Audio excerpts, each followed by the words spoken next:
I'd like to welcome everybody to our Leavenworth City Commission meeting tonight, and I ask that you, if you could, please turn off or silence all your cell phones. And I would like to remind everybody that every day in Channel 2, tune in 6 p.m. and midnight to check out our meetings on YouTube. And with that, I'd like to go ahead and call to order and ask that you please join us at the Pledge of Allegiance, followed by a silent prayer. I pledge allegiance to the flag of the United States of America and to the republic for which it stands, one nation, under God, indivisible, with liberty and justice for all.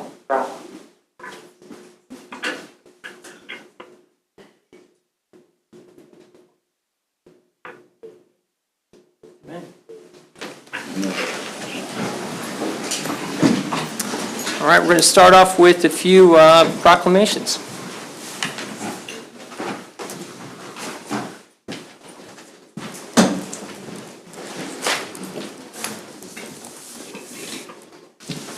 All right, Constitution Week.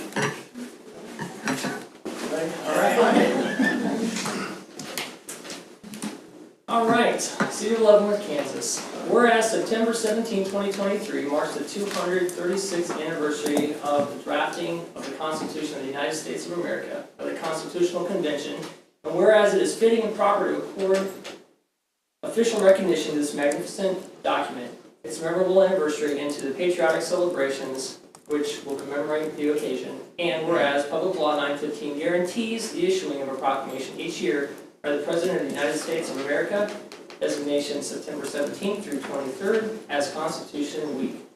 Now therefore, I, Griff Martin, Mayor Pro Tem of the City of Leavenworth, Kansas, hereby proclaim September 17th through the 23rd, 2023 as Constitution Week. And I do urge all citizens to study the Constitution and reflect on the privilege of being an American with all the rights and responsibilities with which that privilege involves.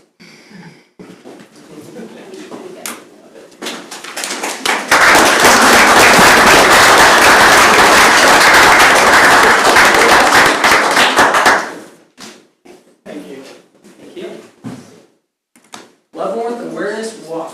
All right.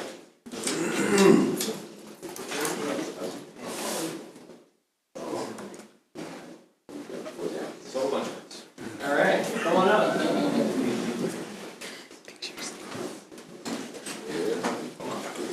right, now we're fine. Where do you guys want? All right, City of Leavenworth, Kansas. Whereas the Leavenworth Awareness Walk, LAW, is a beacon of remembrance and unity within our community. This annual event was established in 2018 in memory of Brother Michael Law, a devout Christian, retired soldier, community leader, and an exemplary past fraternity chapter president. Brother Michael Law served as a chapter president in our beloved fraternity. He played an instrumental role in shaping the lives of countless young individuals as a father figure and mentor, and whereas the Leavenworth Awareness Walk serves a dual purpose, and that keeps alive the memory of a man who was a tremendous advocate for local scholarships, a loved husband, a proud father, and a father figure and mentor to youth in the community. And whereas the walk also empowers our community by raising scholarship funds, providing educational opportunities, and fostering awareness about issues that matter deeply to us. The Pi Omicron Lambda chapter of Alpha Pi Alpha Fraternity Inc. has raised over $30,000 for deserving students. And whereas the Leavenworth Awareness Walk unites us in a collective effort to continue Brother Michael Law's mission of making a positive impact in the lives of others and strengthening bonds within our community. Now, therefore, I, Griff Martin, Mayor Pro Tem of the City of Leavenworth, Kansas, hereby recognize and commemorate the significance of the Leavenworth Awareness Walk. I'd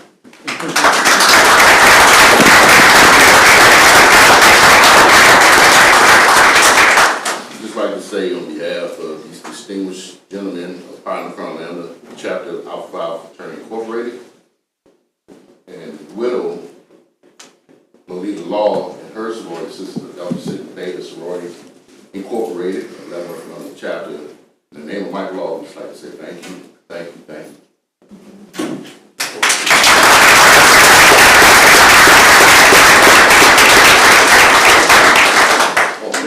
Okay, good. And come out to the walk on this Saturday. This Walk is this Saturday, yes.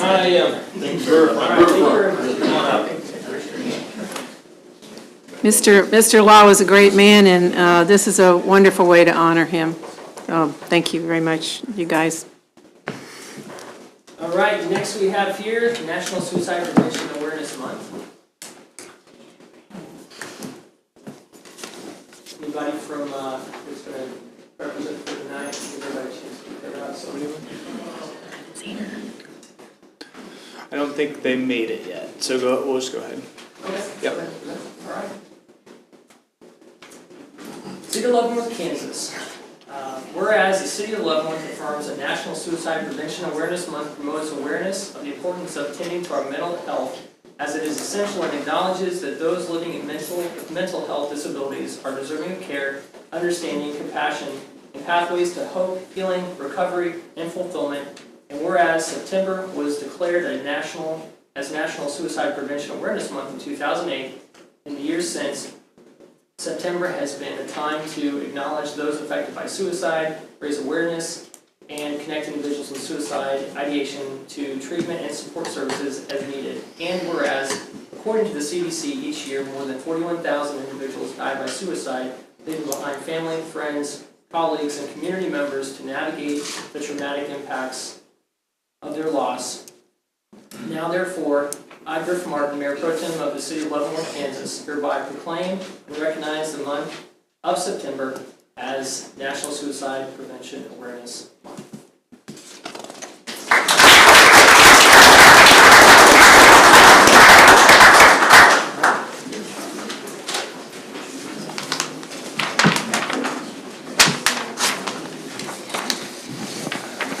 And with that, we'll move on to old business. Consideration of previous meeting minutes. Mr. Kramer?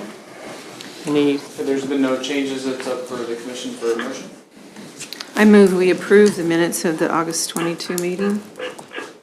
Second. Vote's been seconded. I'd like to call for a motion, beginning with Commissioner Bowder. Vote, you mean aye? Sorry. Aye. Commissioner Leonhard?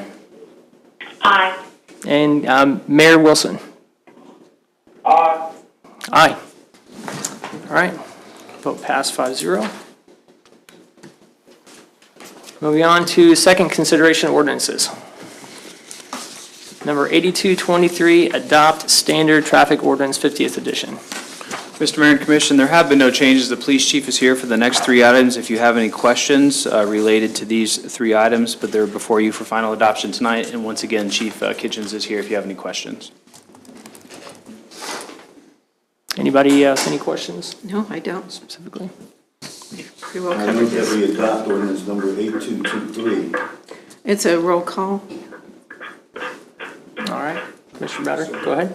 Aye. Aye. Aye. Aye, and then, all right. Aye. Pass. There we go. Second consideration ordinance number 8224, adopt Uniform Public Offense Code 39th edition. Same issue on this one. There have been no changes since the first reading, and it's before you tonight for final adoption. Okay. There's any questions from anyone right now? No. All right, we'll go ahead with a roll call vote with Mayor Wilson. Aye. Commissioner Leonhard? Aye. Aye. Aye. Okay, thank you. All right. Pass 5-0 there.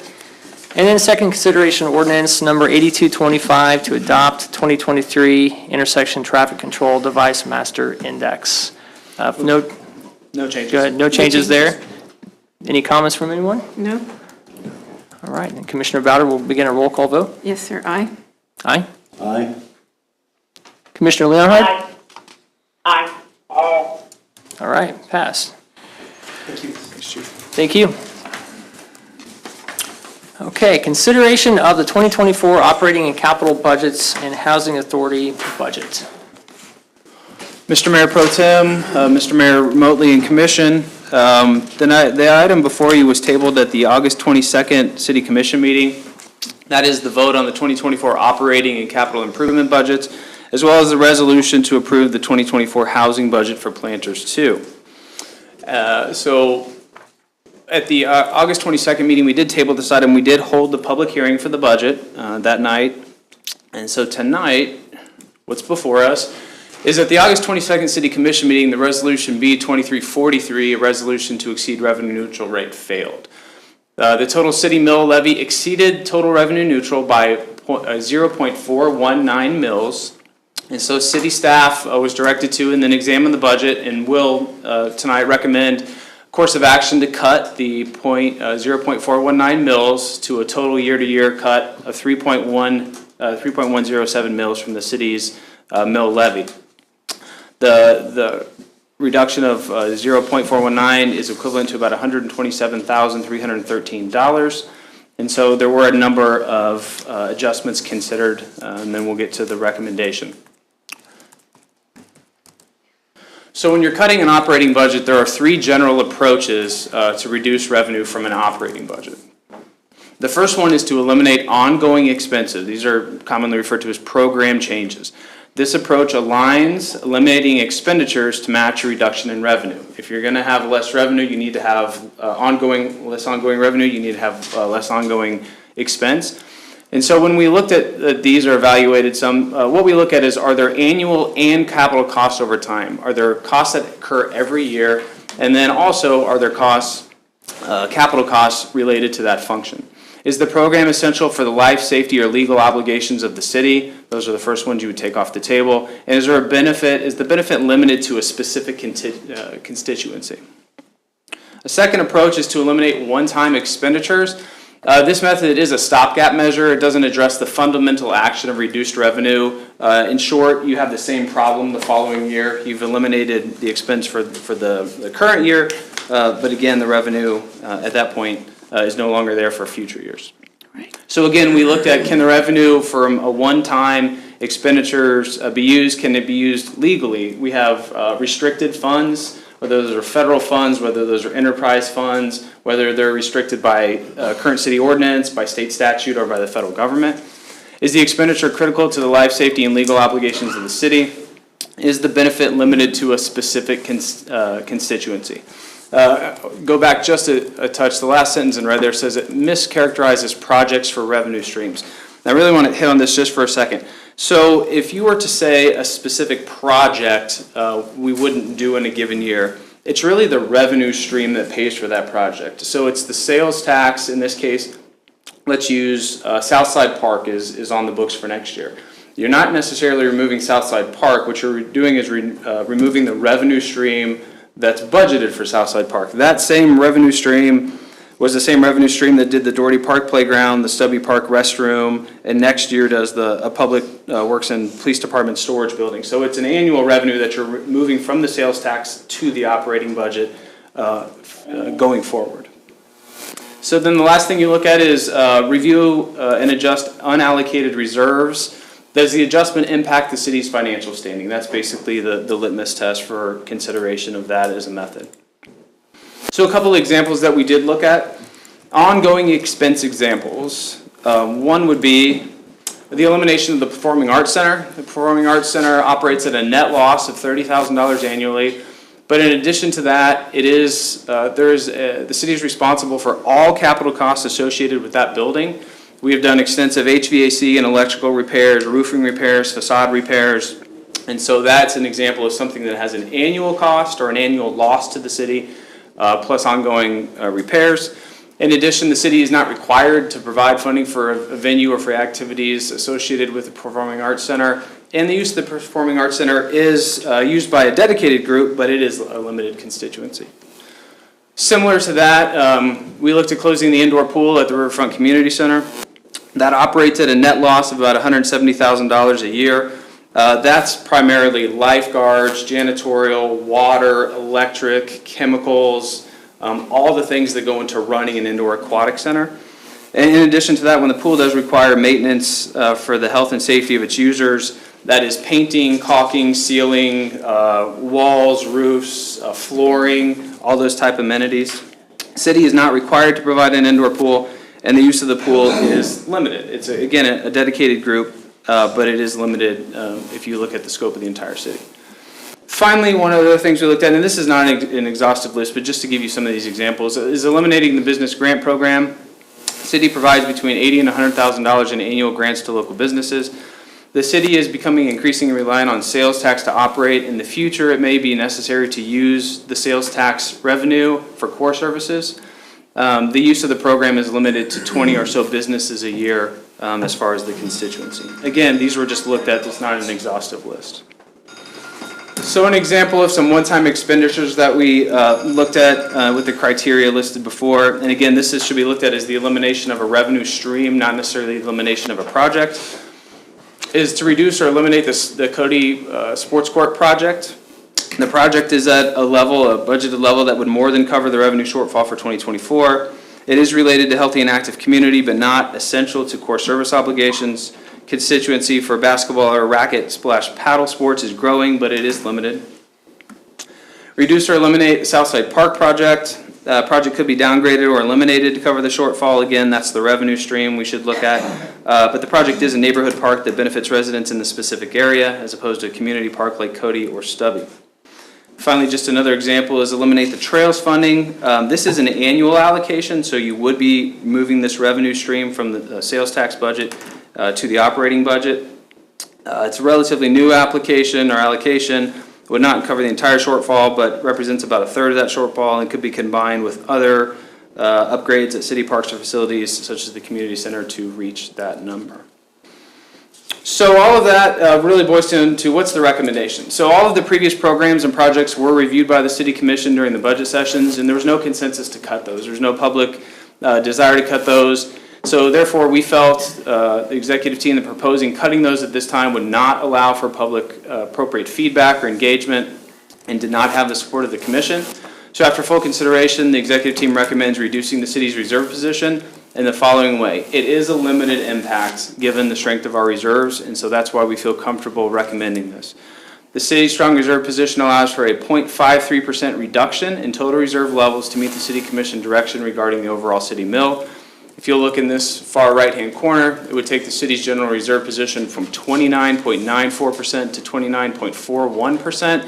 That's still, we believe, close enough and strong enough at the 30% revenue reserve target. The reduction in reserve will not impact the city's financial position in any substantial way. The reduction still keeps the city essentially at the 30% reserve target that we aim for.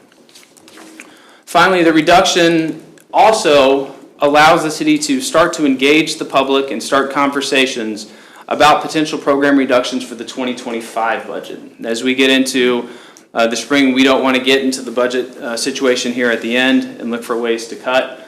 So as we go through these during the budget cycle next year, we probably need to start a list and get some consensus and some feedback on some actual programs and reductions. You don't do more with less, you don't do the same with less, you do less with less. So if that's the direction, we need to have those conversations and have them with the public and get feedback on those.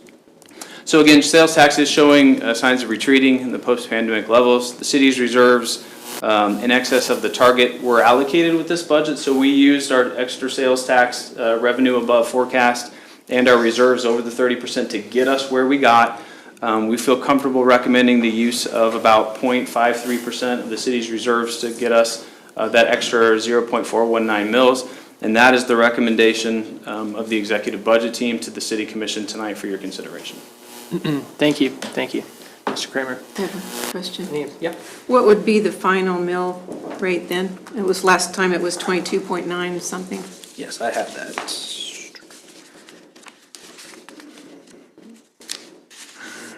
So it's a reduction of 3.107.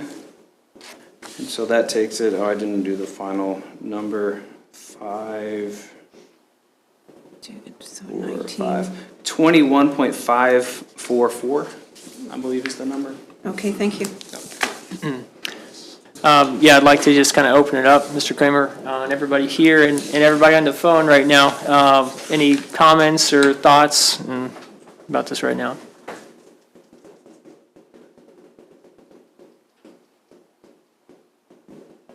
So, Jermaine, is the recommendation to get the money from the reserves, the city reserves? Yes, sir. Funding from, okay, all right, I got you. I just wanted to know if I'm hearing correctly. All right. Yep. Yeah, thanks. Thanks, Mayor Wilson. Mr. Kramer, if you could just kind of to recap too, I know that we reached out to the library because where we were to begin to kind of refresh everybody, you guys came in, city budget came in at the revenue neutral rate, which was what was desired and what you guys came back with. And how we were over was with the budget with the library. I know you reached out to them and to see if they could do anything to help out with that, even a partial cutback. Any information you can share on that? I sent a letter to the library director, just informing him of the direction of the commission, and asked if there was, the library board would reconsider in any way the mill levy, and they did respond that they were reaffirming the mill levy that they had submitted to the city. Okay, so no changes there. It's a little Okay. late to ask them to completely redo their budget anyway, but they are guaranteed those funds, and I think that they agree with that too. They thought they should have that for their budget. Well, the library has spoken on their end, so I have nothing else to add. I do appreciate the work you guys have done to come back with several talking points about this. I think talking about the 2025 budget early on from a program standpoint would be a great thing. But outside of that, I don't have anything else to add, so if nobody else does, I just need a I would just motion. say I'd be okay with taking it out of the reserves. I was not okay with taking it out of economic development or any of the other programs. So I'm okay with taking it out of reserves. Okay, thank you. So moved.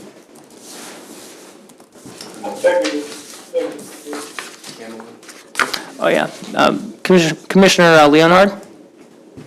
Okay, I couldn't hear the last thing, so someone motioned and someone, No.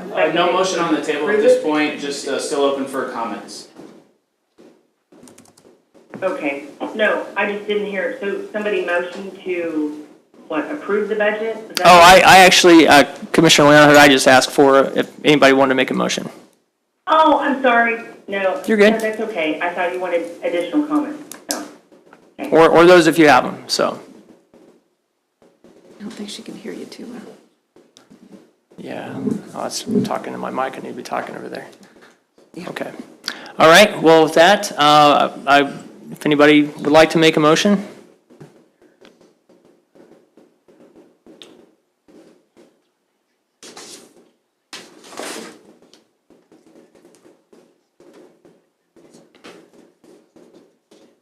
Can I make a motion? Yes. All right, I move to approve the capital budget as 2024 stated, the operating. 2024, operating and capital budgets As presented, be fine. as presented. Thank you. Have a second? Have a second? I'll second it. Okay. With that, we'll begin voting with Mayor Wilson. Commissioner Leonhard? No, Aye. Aye. No. Okay, motion passed 3-2. And then Second, we the other have- item is the resolution, sorry, Mr. Mayor. I'm sorry, what was that? I said, sorry, Mr. Mayor, but and then the resolution, which I think you were getting to. Yep, Resolution B 2344, approval of the 2024 housing budget for Planters 2. Mr. Mayor, Pro Tem and Commission, I have no comments on this. This didn't change. This wasn't tabled. We're just brought it forward with the operating budget. And again, these are federal funds that are used to operate Planters 2 in the housing department. Okay. Any comments? No. No. Okay. Mayor Wilson, Commissioner Leonhard? No comment. no comment. Okay. And with that, I'd like to entertain a motion. I move to consider Resolution B 2344, approval of the 2024 housing budget for Planters 2. Second. All right, motion has been seconded. Begin voting with Commissioner Aye. Aye. Aye. Commissioner Leonhard? Aye. Mayor Wilson? Uh, All right, motion passed 5-0. Commissioner Moore? Hey, can you hear me? Commissioner Moore? Yep. Yes. Hey, I just want to say, hey, the me I'm getting ready to exit off the call. I wish I could have been present tonight with you all. Got out of the hospital. Keep me in your prayers. And like I said, just want to thank the city staff as well as the public library for the services that you all provide to our community. And you all have been busy, and I appreciate all the hard work and everything that you do. God bless you all. Have a good one. Thank you, Mayor Wilson. Get well soon. We'll be praying for you, yep. Okay, from here we'll go to public comment. So, The first person up is Josh Winter. all right. Hi, my name is Josh Winter, at 1118 Wildwood Street. Just wanted to make a brief comment in regards to this talk I had with Mr. McPherson and his request for a sign exception at what was the old Hurricans building. And just kind of disappointed just to hear that he's had a lot of trouble, just kind of had a hard time with what his vision has been for the building. And as I talked to him, he seems like he has, well thought out, plan, and he's invested a lot of, capital and time and energy in the building there, in the neighborhood that I work, that I drive through all the time. And just, I would like to see the commission consider, helping him along with what he would like to do there. I think he has a good vision.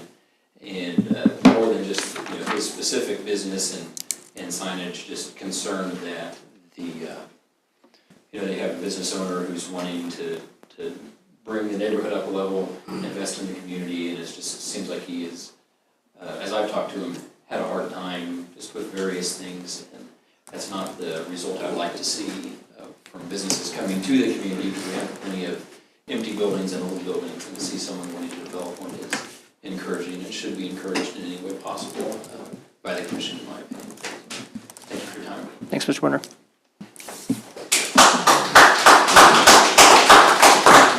Anyone else, Our sir? next person up is Renee Chaput Lemons.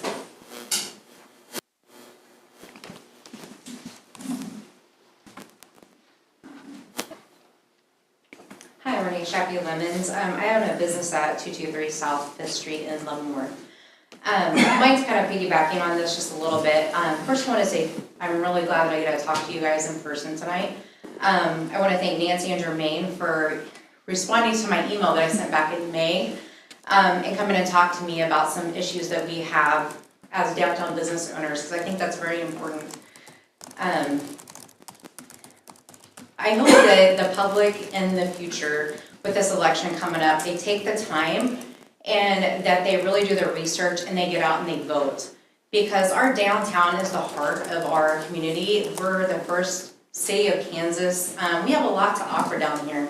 And if you as commissioners aren't visiting and asking what we can do to help you to change our downtown, where are we gonna go? We're not gonna go anywhere. It's the downtown businesses that support your local schools. They support all the fundraisers downtown. We support everything. We pay our taxes. We take old, crappy buildings and pour our heart and soul into them. Anyways, I'm getting off topic, but what I would like to say is there's a few things that we really truly need to look at. For one, the sign ordinances, the permit issues. These really do need to be rewritten. I've met with multiple business people and everybody's in the same boat here. For instance, we can only have 2 temporary signs per year.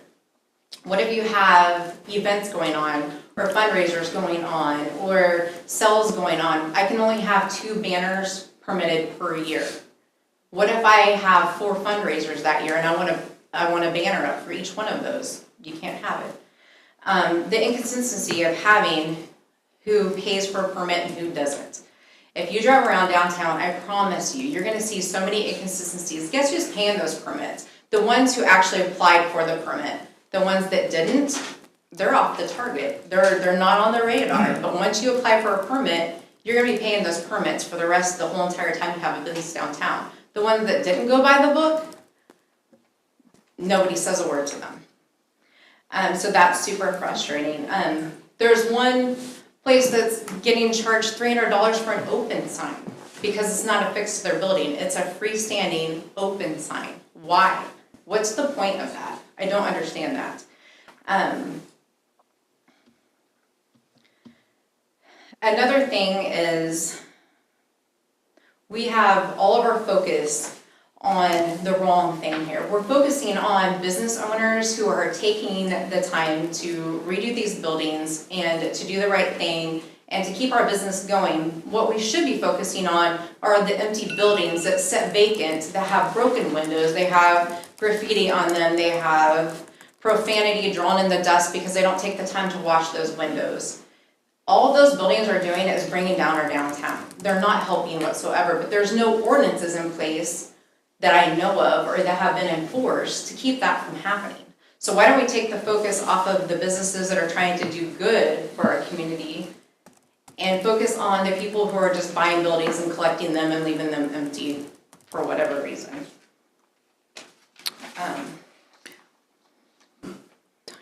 Yeah, and it's time allotment. Is anything Okay. else? Thank you for Okay. your time. Thank you. Thank you, Renee. And we have one more, Eric McPherson.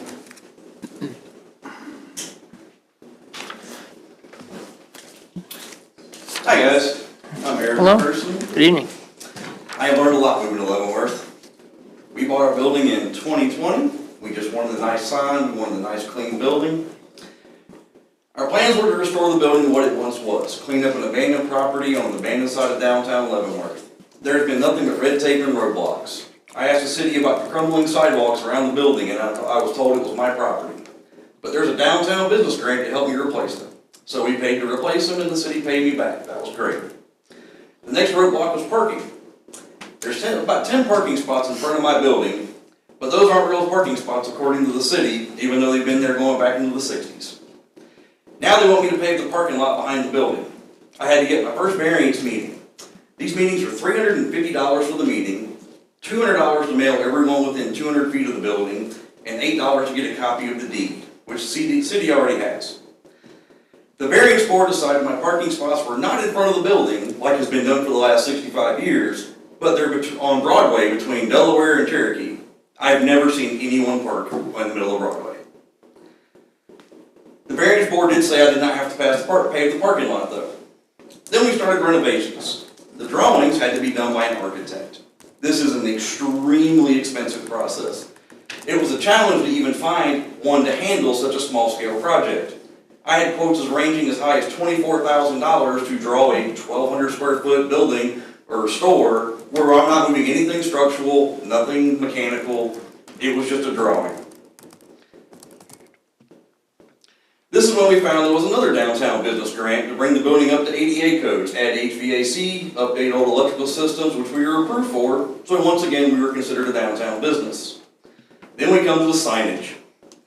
I designed a clean, classy sign that held the original look of the building. The sign was going to look like the old Oldsmobile service sign that was next to the garage door that was Wynn's Perry Black Cadillac. The sign was instantly denied because it would hang over city-owned property.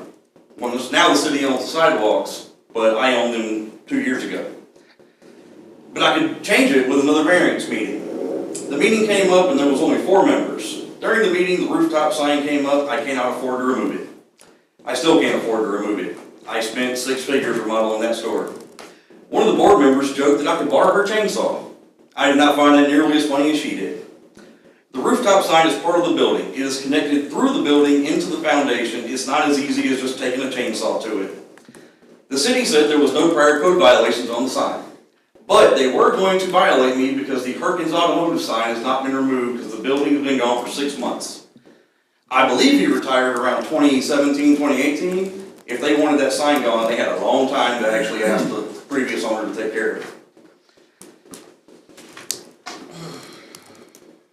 After that meeting, they said they were going to violate me for having the Perkins sign up. I hired a local artist to cover it up in the best way I know how. It's the only way I could afford to have it done. Probably not the right way to do it, but that's what I had. I asked for clarification from the codes office when I got my first violation. I got no response. I removed the temporary banners. And I got another violation saying I had 10 days to remove the rooftop sign. Why is my sign such a problem? We have buildings falling apart, we have storefronts being used as storage and not being leased out, they're not being sold, and they're just downtown rotting businesses. And we're really coming after me for trying to do something good.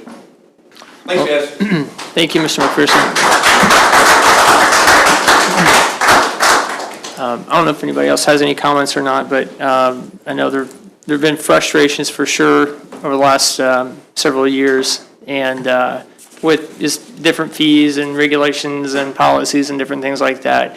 The sign one, Mr. Kramer, if we could maybe table that to talk about further and maybe review of certain code and policy or anything like that, just to kind of look at some options, because I know it's not the intention to frustrate new investors into our downtown, but I would like to, if there's anything we could do to maybe put that on as an agenda item going forward. Sure, we can give the commission a briefing of what the sign code is, and at that point, you know, if there's changes to be made, it's made by the governing body through the planning commission, and staff is the enforcement arm of the policy set by the planning commission and the city commission. So we can certainly go through what those sign codes are and what are the rules and regulations related to that.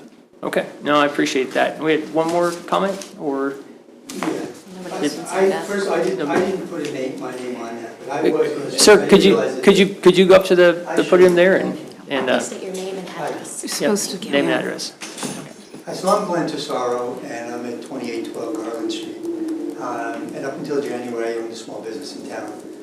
I would still own the business in town, except the plans to move away fell apart in June, and so I had closed in January. But up until today, I couldn't tell you what Eric McPherson looks like. I never met him, but we had a lot of conversation online. I do know Renee, and I took over her building on Delaware Street back in 2019. It just found it ironic when I saw what Eric is going through here with the whole signage of that building. He took a building that probably would end up in the next couple of years looking like some of the others do on Cherokee across the street, and turned it into something. And I give him a lot of credit for that. I found it ironic that when I opened up on Delaware Street, though I didn't put a sign up on the front of the building, I did put lettering in the building, and somebody said to me, wow, that was pretty slick, you kind of bypassed the permit. Well, that wasn't what I was doing, it's just what I wanted to do for signage, is lettering in the window. But I did have two 11-foot tall feather signs, one on either side of the awning in front of the building, one for the gelato, one for the Italian ice that I sold. And on the street, I had one of these plastic sandwich board signs, if you will. And for 2 years, there wasn't a peep made. And so when I finally decided at the end of 21 that we were going to move up to 4th Street, and I moved into the A&D hearing building, I put those flags against the building, and I put the same sandwich board sign in the grass and anchored it to the ground, because there's a wind turbulence down there over on 4th Street. And within 5 days of turning the key, I got a letter of a cease and desist, remove it, you're going to get fined. And I kind of laughed about it because this is ridiculous, but I took them down because it's what the city said to do. In the front of the building, there's a structure there that is been there since 1964. The top panel was mine for the storefront, and it had 2 white plastic panels in it, and I was taking those down and wanted to letter them. I spoke to some of the commissioners in this town about it, because when I did what I thought the right thing and called the city hall, I was told, yeah, we just need a sketch. And I know I'm off of this thing with Eric, but I'm really not. In any case, all you needed was a sketch and an aerial view of it. And I kind of made a joke, and I said, you want a helicopter view? Is that what you're looking for? And she didn't find it funny, but I thought it was cute. Anyway, she said, I can do it for you. She went to Google Earth, and the first thing she said to me on the phone was, nope, we can't do that. That's a sightline issue. And I said, I'm not putting up a structure. I'm lettering 2 panels that are already on that sign. And there was no way around it. So she told me it was, like with Eric, $350, come into the meeting on February 28th of 22. The commission's going to pass it because they just did that for another business. And I found that kind of crazy. And I said, what about banners? Well, you can have one up to 50 square feet. Can I double-side it? No. Okay, you can have it up twice. Come on. Anyway, to the point with Eric, And if I bumped into him an hour ago, I wouldn't have known it was him, because we've never met. So I owe him nothing, and he owes me nothing. But I find it ludicrous that the city will fight tooth and nail with every small business. And I found out the reason that I couldn't do what I wanted to do on 4th Street, which was nothing more than use two panels that were already there, is because all of a sudden it's a state-issued highway and they have their own variant. Well, you know what? Then the city has nothing to say about it at all. No. If common sense enters in. Does that make sense? And I appreciate that. The yeah, thank you. gentleman wanted to revitalize that building to what it was back in the 60s. Not put up some wild, crazy sign. So- And the city is fighting him tooth and nail. And I'm sorry, I'm over this. That's okay, that's okay. I appreciate It's your frustrating. comments, and we're gonna take it up and look at our policies going forward. Thank you for your. Thank you very much.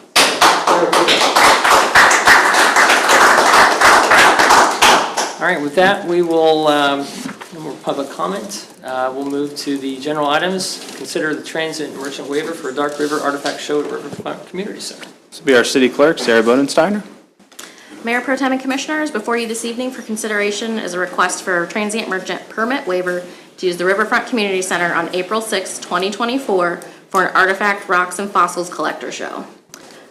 There was a show last year that you all approved, and it had over 120 tables with displayers from 9 different states. And the vast majority of displayers do stay 1 to 2 nights in our local hotels and eat at our local restaurants.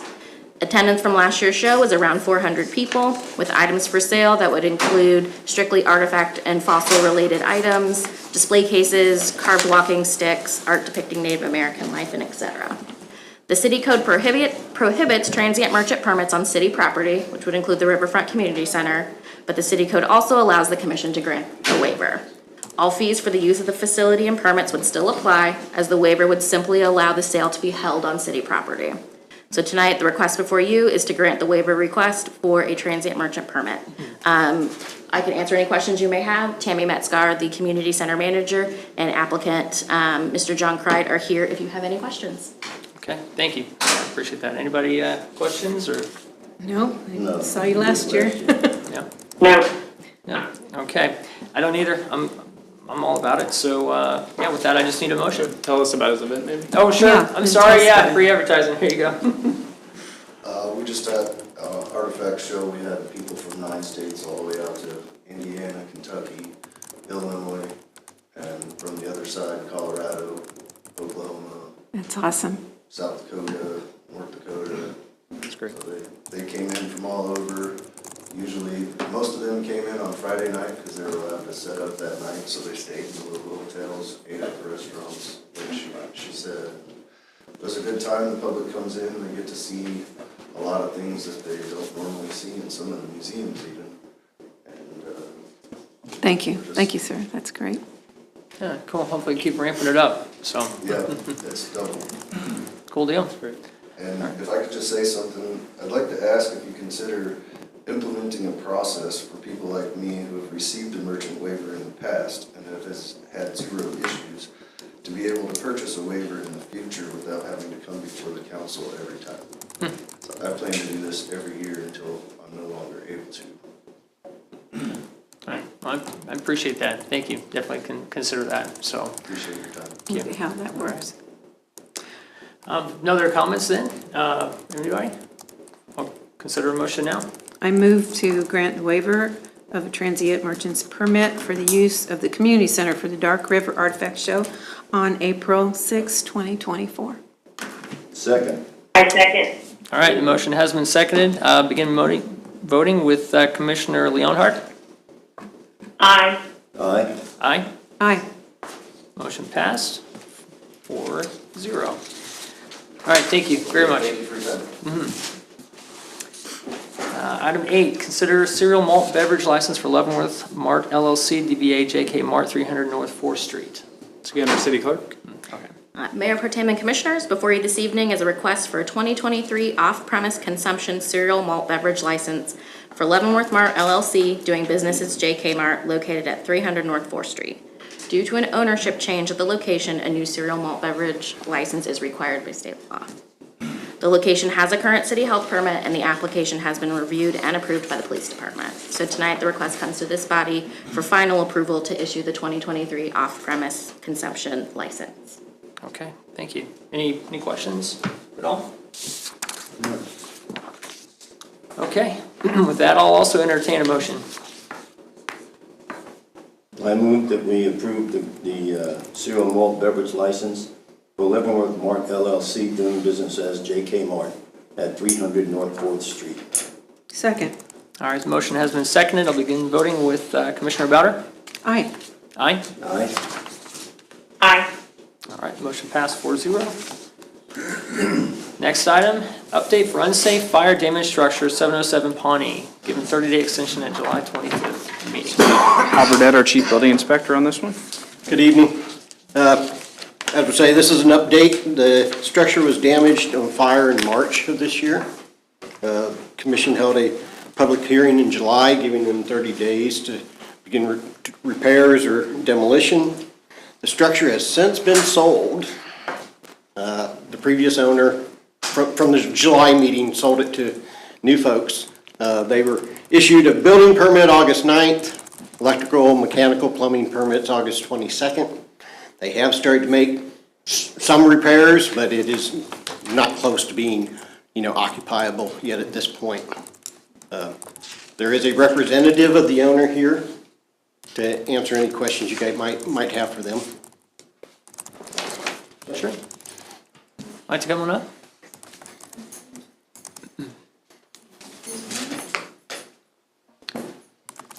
Hi everyone.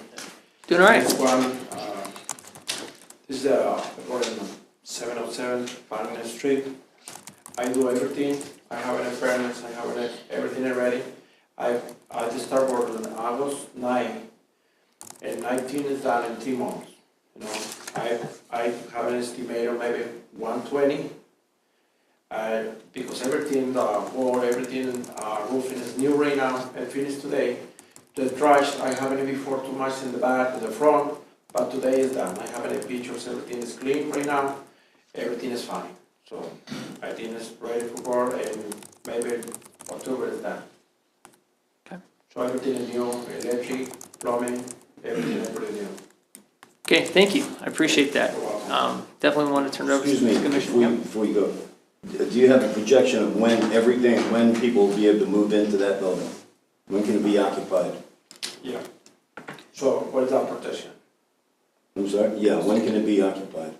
How long is it going to take you to finish? To finish up, yeah. 3 months, everything. The start work August 9, and I didn't finish October maybe 20, around 3 months. So, Mr. Burdette, there's been a few things get knocked out since he took ownership. Is that correct? But yeah, we've seen progress in the last week, definitely. And I did ask them to clean up the site because it was not looking good, and they did do that. They have, they were putting the roof on today. Okay.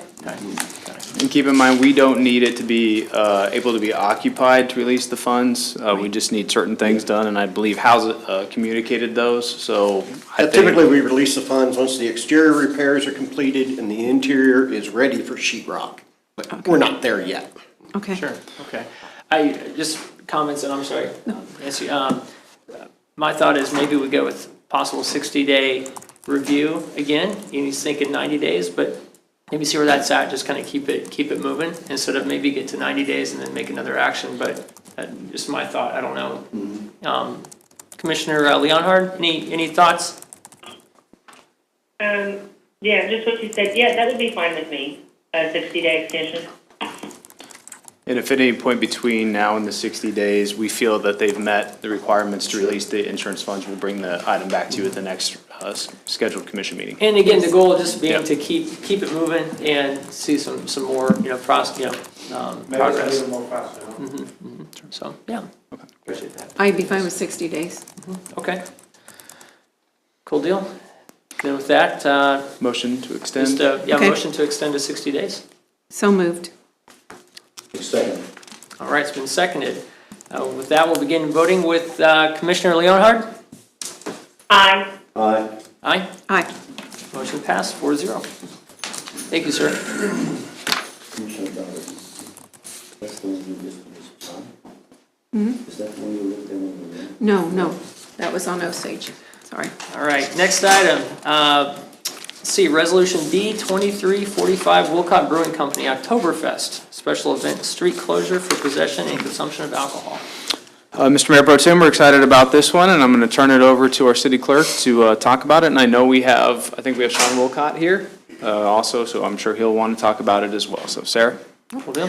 Mayor Pro Tem and Commissioners, before you this evening for consideration is a resolution approving the Wilcott Brewing Company's special event known as Oktoberfest Beer Festival, which would close motor vehicle traffic to a specific street and allow for the possession and consumption of alcoholic liquor. The event will take place on Saturday, October 7th from 1 p.m. to 10 p.m. The street that will be closed is South 6th Street from Delaware to Cherokee and will be closed by Leavenworth Police Department on or around 3 a.m. the morning of the event. By approving this resolution, it allows the event to have the beer and/or alcohol outside of their establishment and within the confines of the street closure. The alcohol-friendly area will be clearly marked and roped off within the festival. As Mr. Kramer stated, Sean Wilcott with Wilcott Brewing is here, along with Chief Kitchens, if you have any questions for us. Okay. Mr. Wilcott, before we get to you, any questions? Sounds like fun to me. I agree. We are talking about closing the street from the south end of the northern intersection to the north end of the southern intersection. So 6th Street, or Cherokee and Delaware will still be able to travel. Yes. Yes, sir. Thank you. Is there any issues with any of the other businesses down there that you know of? So the agreement that we have and the understanding is we'll be leaving the bank's drive-through open until noon when that business closes, and then we'll be able to transfer that barrier up to So Delaware. you've checked with them, that's good, that's good. Commissioner, we sent the traffic sergeant over to the bank to verify that, and make sure they were aware of that, and they were fine with that. Okay, cool deal. Can you tell us anything about your event, in a little bit more detail? So we're very excited about it. We've done this same event up in our first location. This will be our third year up there, and then our first one here with this opportunity. We try to bring in lots of activities and festivals. We have a glass blower who will be coming in with a glass blowing on site. There'll be mobile golf simulators, axe throwing. I think there's beer stein holding contests. There's 3 or 4 food vendors that are scheduled to be on site.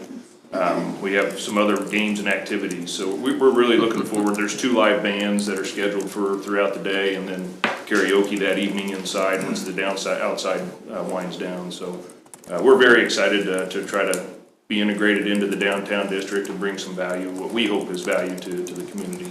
Well, you guys are definitely contributing to adding some more life to that part of the city right there. So. My wife's very proud that so far there's, I think, 1,700 interested parties on Facebook. So she's excited in that regard. Good, that's good. Cool deal. Yeah, and Mr. Mayor Pro Tem, from the staff level, I just want to thank Sean and his group from the time that they started Wilcott through the permit regulations and through all the work. They've been great to work with, and the street closure really worked with us, so it's nice to have worked with Wilcott on this, so it's been great from our side. That's awesome. I appreciate the follow through too. You said what you were going to do last year, and you did. So that speaks highly of you guys. So no, with that, don't have any other questions. Go ahead. Are you going to have anybody other than Wilcott Brewing there? So as far as serving?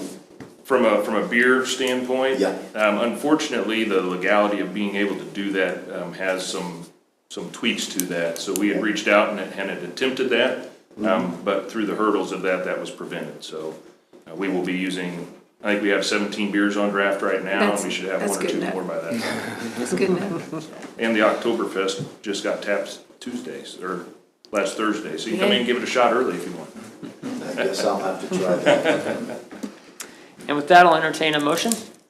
I move the adopting approval of Resolution B 2345 for Wilcott Brewing Company Oktoberfest special event closure as presented. Second? Motion's been seconded.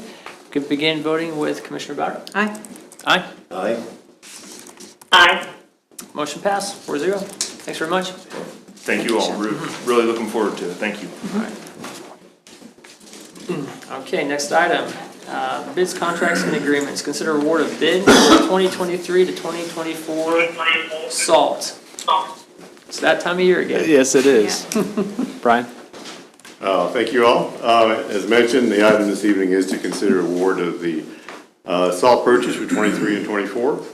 The procurement this year is for 1,000 tons of crushed de-icing rock salt. The city did replenish our salt supply this spring and summer, so our bay is completely full.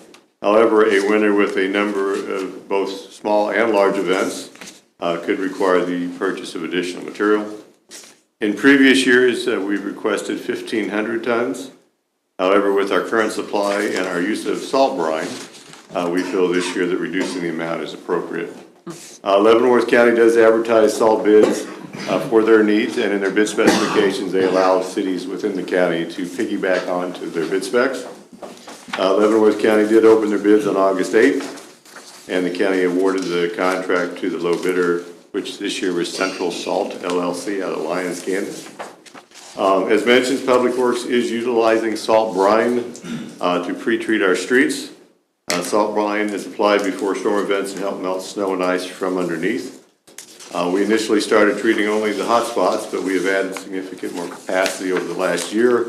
And as a result, we will be pre-treating more streets in 23 and 24, and hopefully depending less on the salt application after the event. The city currently has significant stockpiles in our dome. Budget impact will depend on the severity of the winter season. Funding is available in 2023 for the purchase of the full 1,000 tons. Annual usage is dependent on the storm types and frequency. Staff recommends the City Commission approve the Leavenworth County bid for rock salt at $58.74 a ton for up to 1,000 tons from Central Salt LLC. If we don't have any events this year, we won't spend a dime. Yes. But if we have Sounds events, good. we will lead into that. So. Okay, well, thank you, Mr. Faust. What do you, comparing this year to last year around this time, what did it do? What did the market do, the salt market? Did it go up a little bit, or? Yeah, I mean, last year we had, let's see if we had the price. Last year we awarded independent salt at $57.61, and this year we're at $58.74. It didn't go up a lot this year, so. Yeah, okay. Cool. Any questions? All right. Well, we're hoping like you, they don't have to use much of it this year. So, no, I appreciate it, Mr. Faust. I don't have any other comments. So with that, I'd like to consider a motion. I move that, we are approving the county bid. I move that we piggyback on the county in their bid for rock salt at $58.74 per ton for up to 1,000 tons from Central Salt LLC. Second. Second. All right, motion's been seconded. Please begin voting with Commissioner Leonhard. Aye. Aye. Aye? Aye. All right, motion passed 4-0. Thanks, Mr. Faust. All right, last item here, to consider the approval of the proposal for services for Cody Park Sports Court Replacement Project. This would be Steve Grant, the Director of Parks and Recreation. Thank you, Paul. Mayor Pro Tem, Commissioners, good evening. Good to be here with you this evening. Good The issue is to approve consider approval of a proposal for professional services for the construction project at Cody Park and for the replacement of the sports courts at the park. As a refresher, this is in the 2024 CIP for construction. It is removal of the tennis court area up near the restroom. There's 2 tennis courts. There's the concrete structure that's a handball / racquetball structure, and it will also include all of the lighting, the fencing, the surrounding planters and sidewalks and everything associated to give it a whole brand new look for up there. So as I mentioned, this proposal, we sent out a request for proposals for design services and construction and overall professional services for the entire project. It's going to be quite an extensive process, as I know the commission is aware and staff is aware. We've had a lot of interest in this project. We go into it with no preconceived notions as to what exactly is going in there, with the exception of dedicated pickleball courts. We've had a lot of interest in dedicated pickleball courts. Beyond that, as we go into the design phase with this proposal, should it be approved tonight, we'll hold a couple of public meetings down at the community center, get input from the citizens, after we do some site work and survey work to see exactly what the size and slope, everything is, get input from the citizens, and then from there come up with a final design. So that'll be the first part of the contract with the design firm. From there, the rest of the professional services will include bid specifications, the development of drawings, project administration, and then all the way through the bidding process and then into construction and actual construction administration. So with that, we put out a request for proposals, and we put it at all of our local media sites on the website, and we also posted at Drexel Technologies, which is a plant room utilized by a lot of general contractors in the Kansas City metro area. And we received one proposal from VSR Design to provide these professional services for this project. It's in the amount of $63,615. We have worked with VSR Design before. They were they provided these same services when we redid Sportsfield back in 2010, 2011, very successfully so. We held meetings, kind of the same type of scenario then, getting public input and what we could do to best to come up with the best project and output for the citizens. So with that, there is $45,000 in the CIP this year for this design contract. The rest of the remaining $18,615 would come out of the project, the money that's earmarked for the project in the CIP for 2024. Okay. With that, staff recommends the approval of the proposal from VSR Design in the amount not to exceed $63,615. And with that, if I can try and answer any questions for you. This has been a long time coming, and I know there are a lot of people that are looking forward to this, so. Yes. Several years, in fact. Someone will know the specifications. Some of them would like to be involved with the design, so we're going to have that opportunity. And I believe it'd be the first dedicated pickleball complex in the county, so. Great, that would be great. Yeah, no, thank you. Mr. Grandin, Commissioner Leonhard, any thoughts or comments? No, I do not. Okay. Thanks, Mr. Grant, just need a motion. I move, oh, go ahead. Oh, okay. I move that the city approve the proposal from VSR Design for professional services in an amount not to exceed $63,615. Second. All right, motion's been seconded. Please begin voting with Commissioner Bowder. Aye. Aye. Aye. Aye. Motion passed 4-0. Thanks very much. All right. Any other comments, Mr. Kramer, on anything before we move to the consent agenda? You do that after the consent Do the agenda. consent agenda first. Okay, sure. Are you ready for the consent agenda? Yes, we are. Thank you. Okay, let's go. Commissioner Kamala Leonhard, I move to approve claims for August 19th, 2023 through September 8th, 2023 in the amount of $6,598,639.40. Net amount for payroll number 17, effective August 25th, 2023 in the amount of $396,105.71. Includes police and fire pension in the amount of $7,134.65, and payroll number 18, effective September 8th, 2023, in the amount of $379,315.08, no police and fire pension. Second. All right, motion's been seconded. Beginning the voting with Commissioner Leonhard. Aye. Aye. Aye. Aye. Motion passed 4-0.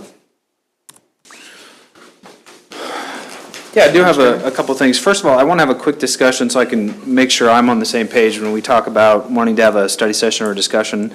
There was a lot of stuff brought up. There was earlier signs, parking, sidewalks, Board of Zoning Appeals. there's a big difference in a lot of these factors. Board of Zoning Appeals are set by state statute for cities that have zoning ordinances, and the state statute governs how Board of Zoning Appeals work, what is considered by them. They're a quasi judicial board, so appeals to them go to district court. So we can provide some, just some information about what those are, but a lot of those are not set by the city of Leavenworth. That's the same thing with sidewalks. Sidewalks are the responsibility of the adjacent property owner, but they are a public means of transportation, so you can't block them. So those things are also set by state statute.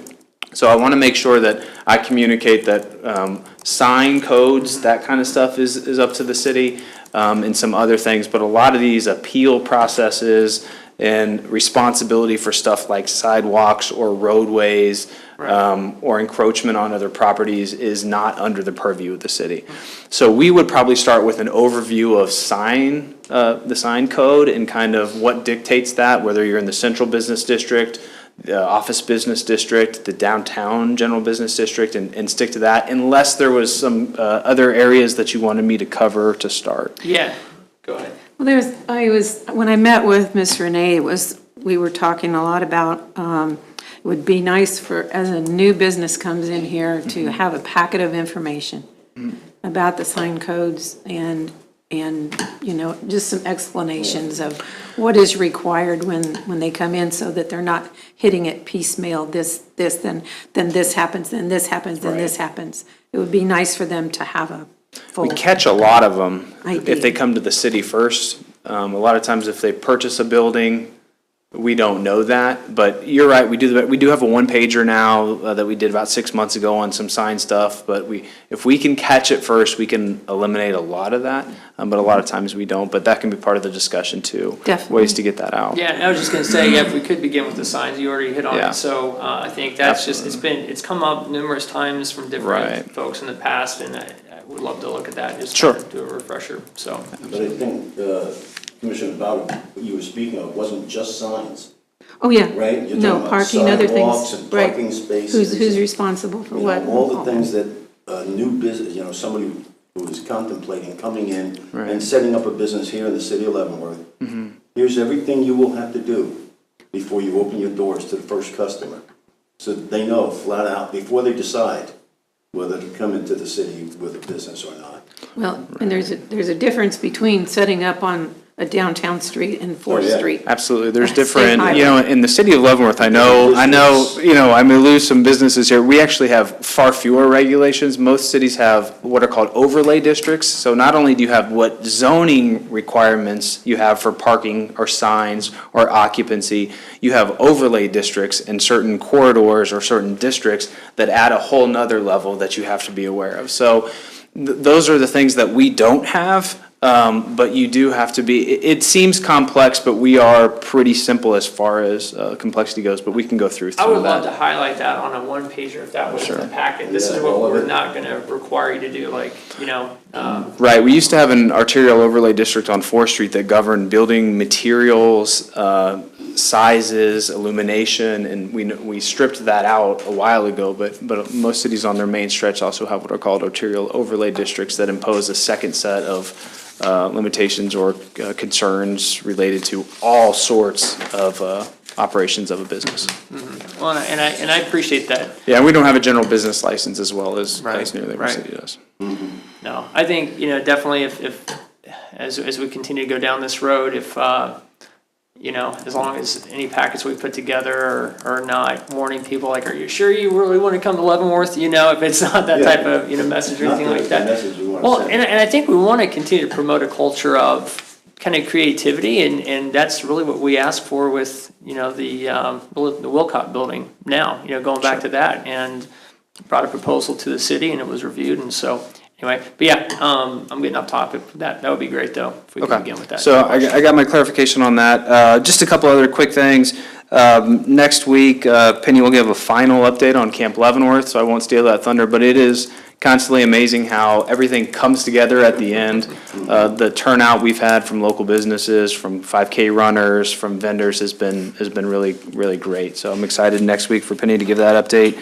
And then for Camp Leavenworth, coming up quickly, A couple other quick things. We are going to do a hard close of October 15th for the splash park so we can winterize it. We're going to get that. The reason we're putting that out now is because people are still renting the shelter for birthday parties and stuff. So we're going to have that because we got to remove all the features, winterize all the equipment, and so that takes a while. The doggy splash went really well at Woolman, popular end of the season event. And then next week, besides the study session, which you have a few items, we will have a special meeting. We need to get the health insurance renewals passed so we can get that information out to employees before we start open enrollment and start the new plan year, which is at the beginning of December. So that'll be before you as a special meeting item next week. Don't like to do that on study sessions, but we have to get that passed so we can start administering the new plan. So that's all I have. Okay. Thanks, Mr. Kramer. Go around the table with, maybe starting with Commissioner Leonhard. No, I think she's gone. Green light's gone. Okay. Yeah, she's gone. Okay, all right, no problem. Just one thing, I attended the opening of the campaign for the United Way just late last week. They are starting their campaign. It'll run through the end of this year. And all I can do is, I would say that it behooves you to contribute what you can to the United Way, because it pays back to folks in our community, and it stays right here in our community, in the county. The United Way of Leavenworth County, that money stays here and helps people here. So I would say be generous as much as you can. Okay, thank you. I just wanted to, I have a few words I want to say here. I am sorry that I couldn't have been at the hearing. I had something planned for a year and I had to be gone, but, and there was no way I could call in, but I had some comments I wanted to make. And I know we have voted and everything is done now, but I just wanted to give a little history. Over the last few years, a budget history. When former Mayor Mark Preisinger came to the commission in 2009, the mill rate for the city of Leavenworth was 52.3 mills. During the next couple of years, due to the housing bust and the recession that we had, the property values dropped. So at that time, they had to cut 2 firefighter positions, 2 police detectives, and some other jobs at City Hall as well as other projects. There were tough times and the cuts they had to make hurt the entire city. One reason I wrote this, I'm writing this, is because I thought maybe we were going to cut funds from economic development, and I just want to stress how important economic development is to the taxing of our city. At that time, 52.3 mills was the highest of all the cities of first class in Kansas. We also had the lowest sales tax of the cities of the first class. Commissioner Preisinger had actually argued to have the sales tax raised by a vote of the people and use that increase to lower the mill levy. Finally, in August 2014, it was put to the ballot. It had to be a vote of the people. And the only thing the commission could do was to get it on the ballot, and it went into effect in 2015. Now, the sales tax passed by 72% of the vote. They immediately were able to lower the mill levy from 52.3 to 21 mills, by 21 mills to 31 mills. So we went from 52 to 31, a 40% reduction. And that, at that time, was the highest property tax reduction in the entire United States. At, the last meeting, we were looking at a budget of 22.9 mills, 10 mills, almost 10 mills below, and now we are at 10 mills below that. We, the city of Leavenworth, now have the second lowest property tax of any city of the first, CFC, city of the first class. Only Overland Park is lower because they are so laden with retail. But if you look at Overland Park's property tax, it's gone up nearly 60% in the last 10 years because of retail falling off. They are still the lowest. What did the commission have to cut out of the budget? They didn't cut at that time when they lowered that mill levy by 21 mills. They didn't cut a thing. Every nickel raised in the additional sales tax reduced property tax by the same amount. In the following years, the commission and city manager made concerted effort to boost economic development activities, and finally got 5 new hotels. This has just been since I've been here, 5 new hotels, which brings in tax from out of town to our city. Sales tax, not to mention property tax and transient guest tax. The budget was proposed at the last meeting was 22.9, which for the city part was revenue neutral, and I was happy with that. And you know, this all pays our police, fire, general running of the city. And anyway, our state representative keeps telling voters to call their commissioners and school board members to demand revenue neutral. However, the state of Kansas is not revenue neutral. They had an increase of over 13% in revenue last year due to an increase in your property taxes, and spent an increase of over 13.2% over the previous year. Spending the year prior to that increased by 12.8% over the previous year. So my house has doubled in valuation over the past 5 years. No matter how much we cut taxes here, our taxes will still increase due to the valuation formula. Now, over the last few years, Senator Pittman has proposed bills to cap the valuation at 4 to 5%. Now there is a Senate concurrent resolution of 16.11, but not the supermajority in the House and Senate has not been interested. I'm asking the people to please call your state representative and tell him to do his job and get these valuations under control. I can't afford my property tax when it is double what it was 5 years ago. Thank you. That's all I have to say. Thank you, Commissioner Bowder. Don't really have anything to add too much to that. I think one thing that came across in our last meeting was that there's some things that are broken for sure. It's not broken just at the city level or county. It is statewide, and I think it's really countrywide. We can't keep going the same direction, that's for sure. But with that, I do appreciate you all for attending tonight, and those of you that watched online. And I just hope you have a great rest of your week. And we do our prayers go out to Mayor Wilson and his family. So, with that, I'd like to entertain a motion to adjourn. So moved. Second. Second. All right, all in favor? Aye? Aye. Aye. You can adjourn.